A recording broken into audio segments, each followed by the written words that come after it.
আজকে বিকালে বাচ্চাদের জন্য খুবই মজার একটা নাস্তা তৈরি করে নিয়েছি।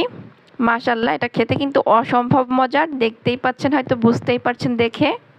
আমি ডিমের ভিতরে আলু, মরিচ, পেঁয়াজ, তারপরে বাটা মশলা, অন্যান্য কিছু উপকরণ দিয়ে এটাকে মেখে নিয়েছিলাম। তারপর ওইটা প্যানের উপর দিয়ে রান্না করা নুডলস দিয়ে, টমেটো দিয়ে, উপর দিয়ে কিছু চিজ দিয়ে এটাকে রান্না করে নিয়েছি।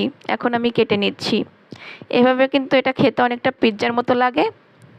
আমার বাচ্চারা খুবই পছন্দ করে। একসাথে ডিম আবার নুডলস ওরা দুইটাই খেতে পছন্দ করে। তো দুইটা যখন একসাথে পায় তখন আরও বেশি টেস্টি হয়।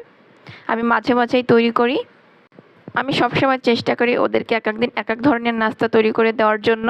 এতে করে কিন্তু ওরাও তৃপ্তি সহকারে খায়।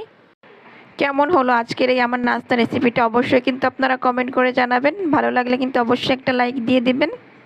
আর এরকম মজার মজার ভিডিও পেতে পেজ ফলো করতে পারেন আর চ্যানেল সাবস্ক্রাইব করতে পারেন।